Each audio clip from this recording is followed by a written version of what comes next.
본격 밀리터리 팟캐스트 밀떡을 시작합니다. 안녕하세요. 국방정론 박찬준입니다. 안녕하세요. 놀러온 정명섭 작가입니다. 안녕하세요. 태상호입니다.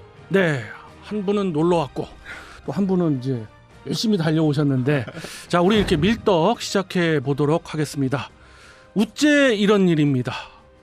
북한이 파병이라는 표현을 쓰는데 저는 지금 파병이라는 표현도 좀 안 맞다고 보아집니다.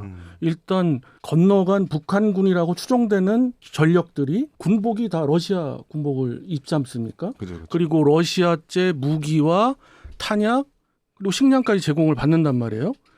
그렇다면 이게 어떤 의미로 보면 용병 아닌가 싶기도 한데 그래서 파병은 안 맞는다라고 개인적으로는 느낍니다만 일단 사안이 사안이고 다들 이제 파병 얘기를 하니까 지금 우리 방송에서는 북한 파병이라고 네. 용어를 쓰도록 하겠습니다. 자, 우선 북한 파병 왜 이런 일이 벌어졌는가가 가장 궁금해요. 왜 그럴까요? 뭐 여러 이유는 있는데 가장 표면적으로 이야기가 나오는 이유 중에 하나는 러시아와 북한의 상호 방위 조약에 따라서 파병이 됐다라는 표면적인 이유를 들고 있어요. 아, 그 지난번에 한번 푸틴이 와서 조약을 맺은 그게 포괄적 동맹 관계 이렇게 간단하게 표현을 하는데 그것 때문이다. 그렇죠. 그러니까 요새 어떤 이야기들이 슬슬 나오고 있냐 하면은 그때 푸틴이 와서 조약을 맺고 뭐 포괄적인 동맹 관계로 가자라고 했던 것부터 모든 게 포석이다라는 이야기가 나오고 있습니다. 북한에서 했던 행위들 그리고 특수작전군을 김정은이 가가지고 시찰을 하고 이 모든 게 파병을 위한 포석이다라고 이야기가 나오고 있습니다. 제가 태상호 기자님 말씀에 적극적으로 공감 가는 것 중에 하나가 김정은이가 올 한 해만 군부대를 많이 방문을 하지 않습니까? 이렇게 저렇게 좀 세봤는데 압도적으로 많은 부분이 소위 말하는 특수부대 이런 데를 갔어요. 뭐 밝혀지진 않지만은 하여간 특수부대라고 표현이 나오니까 그래서 아주 공감 가는 말인데 그럼 이제 좀 짜여진 각본 같다라는 말씀이세요? 아, 정말 그렇군요. 근데 좀 애매한 게 있는 게 러시아는 계속 이번 전쟁을 전쟁이 아니라 특수군사작전이다라고 하잖아요. 전쟁이 아니다라고 했는데 상호 방위 조약에 의해라는 게 뭐냐면 한쪽 국가가 침략을 당했거나 문제가 있을 때 파병해서 도와준다라는 건데 러시아는 지금 전쟁을 하고 있거나 자기 나라가 침략을 당한 게 아니라 남의 나라를 침략했으면서 이거는 군사 작전이 아니라 그냥 특수군사작전이다. 전쟁이 아니다. 이렇게 얘기하고 뭐가 앞뒤가 자기네끼리도 잘 안 맞는 것 같아요. 그건 이제 뭐 물건으로 가는 얘기 같아요. 그렇죠. 그들이 아무리 그런 식의 얘기를 해도 전 세계 또 글로벌한 입장에서 이젠 그걸 믿을 나라가 거의 없고 말씀대로 북한 파병의 이유는 표면적으로도 그렇고 러시아에서 일단 너무도 간절히 지금 원하는 것 같아요. 파병을 목적으로 한 것보다는 파병이 정말로 필요하기 때문에 그 이야기는 반대로 얘기하면 러시아의 병력 손실과 병력의 그 필요성 그것이 너무도 간절한 거예요. 그리고 또 이것을 강제로 징집을 또 했다가는 러시아 국민들의 어떤 반발 그럼 정치적으로 푸틴은 몰린단 말이에요. 그래서 이러한 그 포석을 깔고 계속 조금씩 스텝 바이 스텝으로 밟아오지 않았나. 테드 기자님 말씀에 저도 공감을 하는데 그러면 두 번째 질문을 좀 드려보는데 아니 그동안에 공개됐던 영상이나 이런 걸 보면 제가 봐도 헷갈려요. 어떤 영상에서는 소위 말하는 특수부대, 북한군 특수작전군 종에 속한 병력이 맞겠구나 싶은데 또 어떻게 보면 이제 170 언저리에 왔다 갔다 하는 친구들 되게 170도 안 돼 보이고 여리고 연약하고 이런 친구들의 영상도 보여요. 네. 그러니까 정보가 막 왔다 갔다 뒤죽박죽하고 병력 규모라든가 이런 것들이 불확실한데 이런 점에 있어서 태 기자님은 어떻게 보세요? 여러 소식통들이 서로 다르지만 비슷하기도 하고 그런 첩보라고 할까요? 정보까지 아니고 첩보 같은 것들을 너무 많이 남발하고 있기 때문에 정확히 말씀드리기 힘들지만 이럴 때일수록 우리가 그래도 객관적으로 그들이 내는 첩보나 정보 정도면 믿을만하다라는 게 기간이거든요. 그래서 국정원의 정보에 의하면 일단은 10,000여 명, 그러니까 4개 여단 10,000여 명 정도는 맞는 것 같고요. 주축이 된 거는 특수작전군 폭풍군단의 정예 2개 여단 정도가 되지 않을까. 그런데 일부 전문가들은 사실은 그렇게 모든 정예를 보낼 필요가 있다. 북한 입장에선. 왜냐하면 북한도 바보가 아니면 이런 총력전의 병력을 보내면 분명히 죽는 병력이 있고, 그러니까 김정은 입장에서 보면 이런 거죠. 가서 죽어야 될 병력도 필요하고 갔다가 돌아와야 될 병력도 필요한 겁니다. 김정은의 입장에선. 특히 러시아가 전상자의 위로금을 어느 정도로 북한하고 협의를 했느냐에 따라서 돌아오지 못해야 되는 병력이 많아질 수도 있는 거고요. 돌아와야 되는 병력이 많아질 수도 있는 거죠. 근데 저는 전자일 가능성이 크다고 봐요. 인간적으로 봤을 때 이야기하기 굉장히 고통스러운 문제죠. 고통스러운 문제지만 김정은이라면 충분히 그렇게 생각할 수 있을 것 같아요. 많이 전사를 하면 할수록 그한테는 유리할 수도 있으니까. 그래서 제가 볼 때는 이 뭐 파병이라고 판단했을 때 뭐 흔히들 지금 얘기하는 뭐 만여 명이 넘을 거다고 하는 거는 지금 파병되는 어떻게 보면 1, 2, 3차 정도의 규모가 그렇고 이러한 규모를 계속 유지하기 위해서는 계속적으로 파병이 이루어져야 되거든요. 네. 그러면 연인으로 봤을 때 상당 규모가 파병될 가능성이 짙다. 그래서 전문가들 사이에서 뭐 8만여 명 이야기도 나오고 우리 이제 베트남 파병을 근거로 그걸 빗대어서 봤을 때 뭐 연인원 한 20만 명도 가능하지 않느냐라는 이런 얘기도 나오는데 제가 판단할 때는 8만여 명, 이렇게 10만여 명 안쪽으로는 가능성이 있지 않나 이런 생각도 해보고요. 이게 궁금한 거지. 이번에 한 인물이 또 나오지 않습니까? 김용복이라는 인물. 예. 이 인물이 제가 알기로는 상장이에요. 그러니까 맞습니다. 우리 군으로 보면은 3스타죠. 네.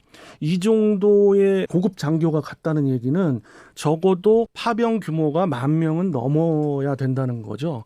그래서 그런 걸 봤을 때도 추정이 가능한 것 같아요. 그럼 여기서 또 질문을 드리면 이 김영복이라는 인물 지금까지 알려지기로는 조선인민군 총참모부 부참모장이라고 하는데 이 사람에 대해서 어떤 인물입니까?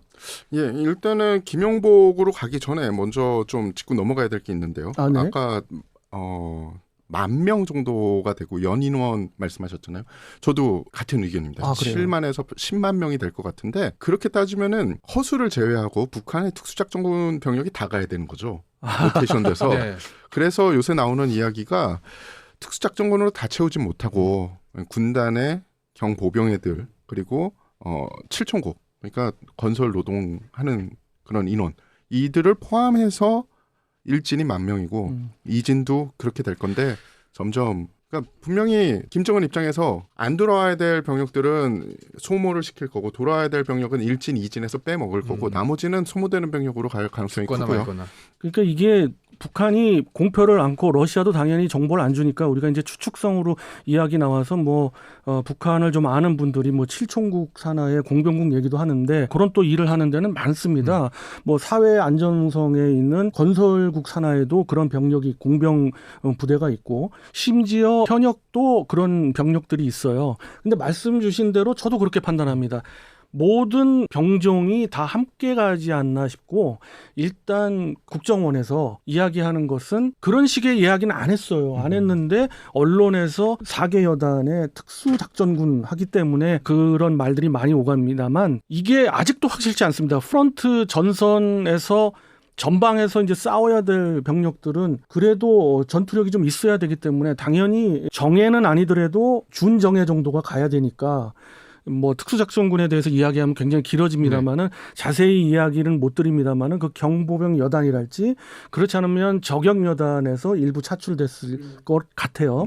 근데 이제 저격 여단 출신 분의 이야기를 들어보면 제가 알고 있는 분이 이제 38 여단이나 58 여단 그 옛날에 유명했던 여단들이거든요. 지금은 뭐 편제가 바뀌었지만 그 출신들의 탈북민들 이야기를 들어보면 아닌 것 같다. 왜냐하면 거기에 준조장격의 사람들은 굉장히 벌써 풍기는 이미지 봐도 다른데 이건 너무 앳된 애들들이 가는 것 같다라는 것도 있어요. 그러니까 여러 병종이 섞여 있지 않나.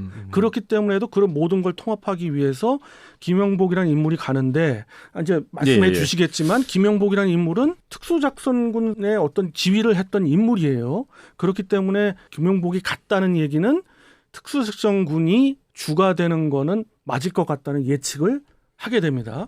그럼 자연스럽게 궁금해지는데 다시 한번 질문을 드리면 김영복이라는 인물 과연 어떤 인물입니까?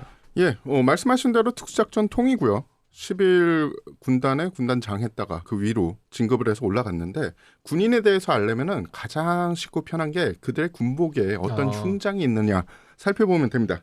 그래서 좀 살펴봤더니 일단 오른쪽 명찰 위에 김일성 종합대학 배지가 있어요. 이건 고위 간부로 가는 군인, 그러니까 엘리트 군인이라는 뜻이고요. 왼쪽에 흉장을 보면 김부자 배지가 있고 그 아래 우리가 보기 힘든 낯선 금색 별 배지가 있습니다. 그래서 이게 뭔가 했더니 역시 탈북민들 중에 미림대학 나오신 분의 의견은 미림대학 유명하죠. 예. 예, 김정은 시대 와서 군단장 이상에게 수여하는 장군 배지라고 하더라고요. 뭐 아마도 충성을 더 이끌어내려고 뭐 하나씩 달아주는 거겠죠. 그래서 그 아래를 보면 첫 번째 세 줄은 군기 훈장 1급. 우리가 흔히 보는 그들의 방탄 메달이라고 하는 그 중에서 좀 급 높은 거고 거기까지는 일반 군인 중에 좀 고급 군관이면 받을 수 있습니다. 근데 그 아래 보면은 좌측부터 자유독립훈장 1급. 그건 리더십이 우수한 군관에게 주는 거고요. 중앙에 노력영웅칭호 훈장이 있어요. 이게 조금 우리가 눈여겨봐야 됩니다. 왜 칠총국이나 아니면은 공병이 갔을 가능성이 있느냐. 군부대나 주요 시설 건설이나 아니면 국가기관을 운용해서 성공시킨 공이 있는 자에게 주는 훈장이에요. 그러니까 이 사람이 특수작전 통이지만 그냥 특수작전 통만이 아니라 공병이나 아니면은 그런 국가 사업소를 운영을 해봤던 그런 능력이 있는 사람이라는 뜻이 될 수 있는 거예요.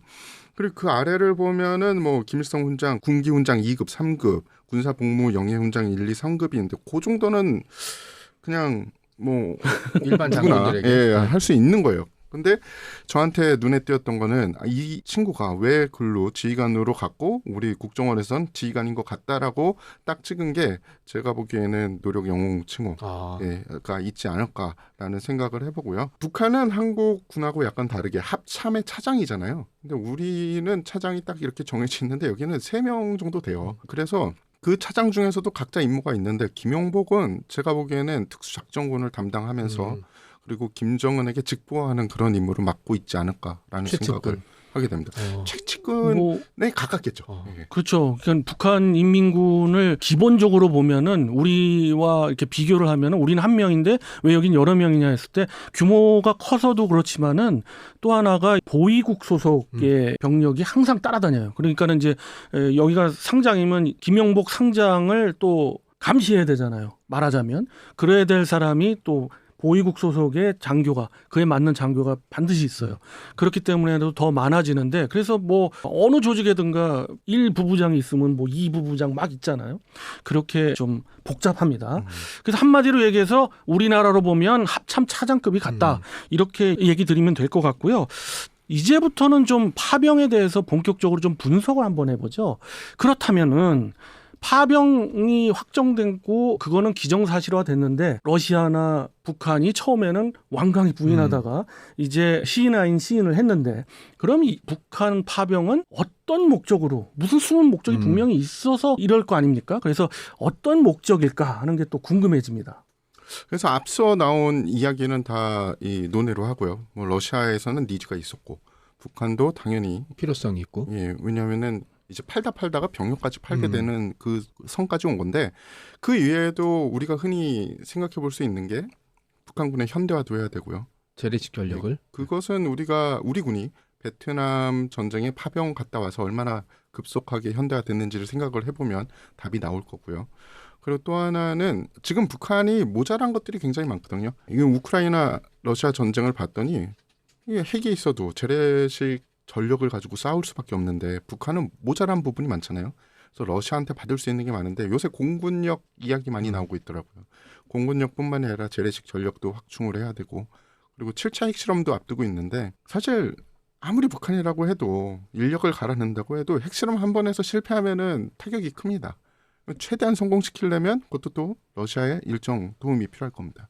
그럼 중국에 많이 의지를 했었는데 중국이란 나라가 북한에 대해서 여러 가지 지원을 해주지만 넘지 않은 선이 몇 가지 있었거든요. 그럼 예를 들어서 북한이 막 너무 날뛰려고 할 때 우리도 말리고 미국도 말리지만 중국도 목줄을 채우는 역할을 충분히 했었는데 러시아가 여기 또 개입을 해버리면 예전에 그 북한이 중국이랑 소련이랑 이게 줄타기를 하면서 얻은 이득이 되게 많았거든요. 70년대 뭐 이때쯤에. 그러니까 요게 좀 재림이 될 수 있고 북한군 파병은 제 생각에는 전방에 총알바지 그리고 후방에 이 총알바지들의 타격을 흡수해서 공격을 해 성과를 낼 수 있는 특수작전군 이렇게 반반씩 섞여가지 않을까. 왜냐하면 북한이 자랑한 날고기는 특수작전군이라도 지금 우크라이나 전선의 최전선에 그 총알바지로 나가게 되면 사실 버틸 재간이 없을 것 같거든요. 그 얘기대로 김정은 입장에선 보내서 많이 죽을수록 푸틴한테 정치적인 빚을 지우는 거 아니에요. 그러면 그 대가로 지금 얘기 나오고 있는 게 당장 SU 계열 기종의 전투기들 그 중국한테 그렇게 요구했던 최신형 전투기들을 뭐 그러니까 받을 수도 있고. 예, 뭐 종합적으로 말씀 주신 거를 이제 종합해 보면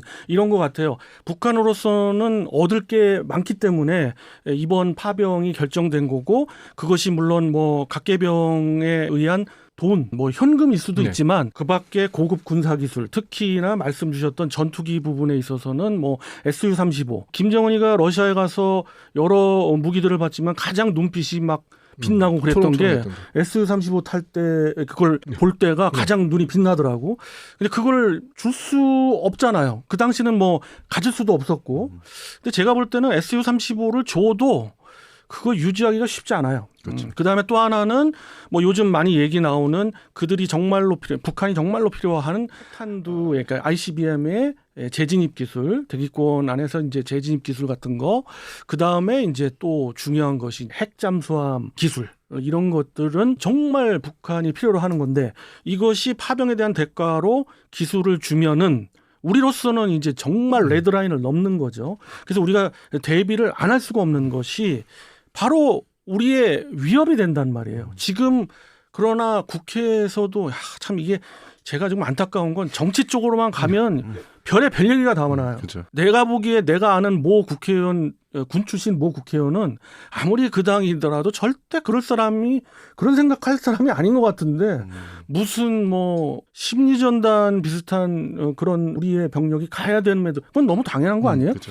그런데 그거에 무슨 뭐 위법이네 뭐 이런 얘기가 나오는데 정말 좀 여기서 이제 더 이상 네, 우리는 이렇게 네. 나가면 또 정치 얘기니까 그죠. 더 할 얘기는 없습니다만 이것만큼은 우리가 좀 한 뜻으로 우리의 국방에 대해서 생각해 봐야 되지 않느냐 네. 이런 생각을 하게 되면서 그러면은 자연스럽게 향후에 과연 어떻게 될 것이냐 이런 것이 너무도 궁금해지거든요. 태 기자님 보시기에는 어떤 예상으로 흘러갈까요? 제가 생각하기에는 역사가 말해준다고 말씀을 드릴 수 있을 것 같아요.